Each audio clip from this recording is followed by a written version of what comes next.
اعوذ باللہ من الشیطان الرجیم بسم اللہ الرحمن الرحیم۔ ناظرین السلام علیکم۔ پیارے دوستو، ایک مرتبہ آقا دو جہاں سرور کون و مکان نبی کریم صلی اللہ علیہ وآلہ وسلم کی پیاری ذات پہ درود پاک کا تحفہ بھیج دیں۔ پیارے دوستو، آج ہم آپ کو حضرت حبیب بن زید کی شہادت کا ایک ایسا تڑپا دینے والا واقعہ سنانے جا رہے ہیں جسے سن کر آپ کی آنکھیں آنسوؤں سے تر ہو جائیں گی۔ یہ واقعہ آپ پورا سنیں اور اپنے ایمان کو تازہ کریں۔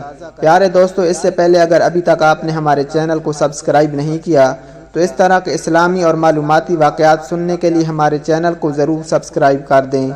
ویڈیو اچھی لگے تو ویڈیو کو لائک اور شیئر ضرور کریں اور اپنی رائے کا اظہار کامنٹ سیکشن میں ضرور کر دیا کریں۔ دوستو، جب یہ واقعہ ختم ہوگا تو آپ کی آنکھوں میں آنسو ضرور ہوں گے اور آپ کا ایمان چمک اٹھے گا۔ حضرت حبیب بن زید کی شہادت کا تڑپا دینے والا واقعہ، خدا کی قسم جس نے بھی پڑھا آنکھوں میں آنسو جاری ہو گئے۔ آپ بھی ایک مرتبہ یہ ویڈیو مکمل دیکھ لیں۔ مسیلمہ کذاب نے نبی کریم صلی اللہ علیہ وآلہ وسلم کو خط لکھا کہ میرے ساتھ ایک معاہدہ کر لیں، جب تک آپ حیات زہری میں ہیں آپ نبی ہیں، جب آپ کا وصال ہو جائے تو میں نبی، یا یہ معاہدہ کر لیں کہ آدھے عرب کے آپ نبی اور آدھے عرب کا میں نبی۔ معاذ اللہ، اس کے خط پر نبی کریم صلی اللہ علیہ وآلہ وسلم نے جواب میں لکھا، میں تو اللہ کا رسول ہوں جبکہ تو کذاب ہے، جھوٹا ہے۔ جب نبی کریم صلی اللہ علیہ وآلہ وسلم نے خط میں کذاب لکھا تو فرمانے لگے، کون لے کے جائے گا یہ خط اس کذاب کے دربار میں؟ اب اس کے دربار میں جانا حالات بڑے خطرناک ہیں، اس کے آگے بھی بندے اور پیچھے بھی بندے ہیں، جان کا بھی خطرہ ہے۔ ایک صحابی تھے چھاپڑی فروش، سر پر ٹوکرا رکھ کر مدینے کی گلیوں میں کھجوریں بیچتے تھے۔ 11 یا 12 بچوں کے باپ تھے، جسمانی طور پر بھی کمزور تھے، کھجور کھا رہے تھے۔ فٹافٹ اٹھے، ہاتھ کھڑا کر کے کہا، حضور کسی اور کی ڈپٹی نہ لگائیے گا، میں جاؤں گا۔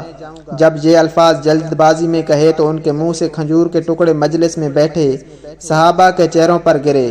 ایک صحابی کہنے لگے، اے اللہ کے بندے، پہلے اپنی کھجوریں تو آرام سے کھا لیتے، بڑی جلدی ہے تجھے بولنے کی۔ مسکرا کے کہنے لگے، اگر کھاتے کھاتے ڈپٹی کسی اور کی لگ گئی تو میں کیا کروں گا، مجھے جلدی ہے۔ اللہ اکبر۔ حضور صلی اللہ علیہ وآلہ وسلم نے اپنا نیزہ دیا، گھوڑا دیا اور فرمایا، ذرا ڈٹ کے جانا اس کذاب کے گھر میں۔ وہ صحابی عقیدت سے نظریں جھکا کر کہنے لگے، محبوب خدا آپ فکر ہی نہ کریں۔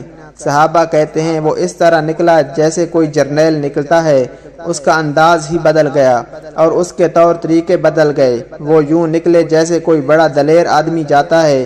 وہ صحابی مسیلمہ کذاب کے دربار میں گئے، وہاں ایک شخص جو بعد میں مسلمان ہوا وہ بتلاتا ہے، وہ صحابی جن کا نام حضرت حبیب بن زید تھا، جب وہاں دربار میں پہنچے تو اپنا نیزہ زور سے دربار میں گاڑ دیا۔ مسلمہ ٹھٹک کے کہتا ہے، کون ہو؟ آپ نے غرغاتے ہوئے فرمانے لگے، تجھے چہرہ دیکھ کے پتہ نہیں چلا کہ میں رسول صلی اللہ علیہ وآلہ وسلم کا نوکر ہوں؟ ہمارے تو چہرے بتاتے ہیں کہ نبی والے ہیں، تجھے پتہ نہیں چلا میں کون ہوں؟ مسلمہ کہنے لگا، کیسے آئے ہو؟ بے نیازی سے فرمایا، یہ تیرے خط کا جواب لے کے آیا ہوں۔ بادشاہوں کا طریقہ یہ تھا کہ وہ خط خود نہیں پڑھتے تھے، ساتھ ایک بندہ کھڑا ہوتا تھا، وہ خط پڑھتا تھا۔ مسیلمہ نے خط اس کو دیا کہ پڑھو۔ جب اس نے خط پڑھا تو اس میں یہ بھی لکھا تھا کہ تو کذاب ہے۔ یہ جملہ وہاں موجود سب نے سن لیا، اکیلے میں ہوتا تو بات اور تھی۔ وہ آگ بگولا ہو گیا، آنکھیں سرخ ہو گئیں۔ سامنے حضرت حبیب بن زید تنے کھڑے تھے، غصے سے تلوار لے کے اٹھا اور کہنے لگا، تیرے نبی نے مجھے کذاب کہا ہے، تیرا کیا خیال ہے؟ حبیب بن زید مسکرا کے فرمانے لگے، خیال والی بات ہی کوئی نہیں، جسے میرا نبی کذاب کہہ دے وہ کذاب ہی ہوتا ہے۔ تو 7 سمندروں کا پانی بھی بہا دے تو بھی تیرا جھوٹ نہیں دھل سکتا۔ مسیلمہ غصے کی شدت سے کانپتے ہوئے کہنے لگا، تو پیچھے پلٹ کر دیکھ، سارے میرے سپاہی، میرے پہرے دار، تلواریں، نیزے، خنجر، تیر سب تیرے پیچھے کھڑے میرے ماننے والے ہیں۔ حضرت حبیب بن زید رضی اللہ تعالیٰ عنہ فرمانے لگے، میرے 12 بچے ہیں، ان میں سے کچھ ایسے بھی ہیں جو دودھ پیتے ہیں، کچھ ایسے ہیں جنہوں نے ابھی چلنا نہیں سیکھا۔ میں جب رسول اللہ صلی اللہ علیہ وآلہ وسلم کا پیغام لے کر نکلا تھا تو میں نے پلٹ کے بچے نہیں دیکھے تو تیرے پہرے دار کیسے دیکھ لوں؟ جو جی میں آتا ہے کر لے۔ غلام مصطفیٰ صلی اللہ علیہ وآلہ وسلم جان دینے سے نہیں ڈرتے۔ مسلمہ نے زور سے تلوار ماری، بازو کٹ کے گر گیا۔ کہنے لگا اب بول، تیرا کیا خیال ہے؟ آپ فرمانے لگے تو بڑا بے وقوف ہے، ہمیں آزماتا ہے، ہمیں تو بدر سے لے کر احد تک سب آزما چکے، تو ابھی بھی خیال پوچھتا ہے؟ میرا خیال وہی ہے جو میرے نبی نے فرمایا۔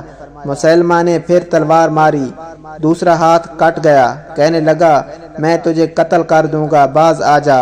آپ فرمانے لگے تو بڑا نادان ہے، ان کو ڈراتا ہے جو فجر کی نماز پڑھ کے پہلی دعا ہی شہادت کی مانگتے ہیں، جو کرنا ہے کر لے۔ مسلمہ کذاب نے تلوار گردن پر رکھی، کہنے لگا میں تیری گردن کاٹ دوں گا۔ حبیب بن زید فرمانے لگے کاٹتا کیوں نہیں؟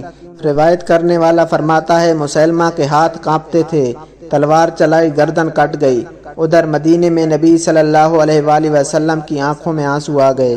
پیارے دوستو، اللہ سبحانہ وتعالی سے دعا ہے اللہ سبحانہ وتعالی ہمیں ایمان والی زندگی عطا فرمائے اور ہمارا خاتمہ بالایمان فرمائے۔ پیارے دوستو، اللہ سبحانہ وتعالی سے دعا ہے اللہ پاک ہمیں 5 وقت با جماعت نماز پڑھنے کی توفیق عطا فرمائے اور ہمیں نیکی کرنے کی توفیق عطا فرمائے۔ اللہ سبحانہ وتعالی ہمیں اپنے گناہوں پہ توبہ کرنے کی اور گناہوں سے بچنے کی توفیق عطا فرمائے۔ پیارے دوستو، اس طرح کے معلوماتی واقعات سننے کے لیے ہمارے چینل کو ضرور سبسکرائب کر دیں۔ ویڈیو اچھی لگے تو ویڈیو کو لائک اور شیئر ضرور کریں اور اپنی رائے کا اظہار کامنٹ سیکشن میں ضرور کر دیں۔ اللہ سبحانہ وتعالی ہم سب کا حامی و ناصر ہو۔ جزاک اللہ۔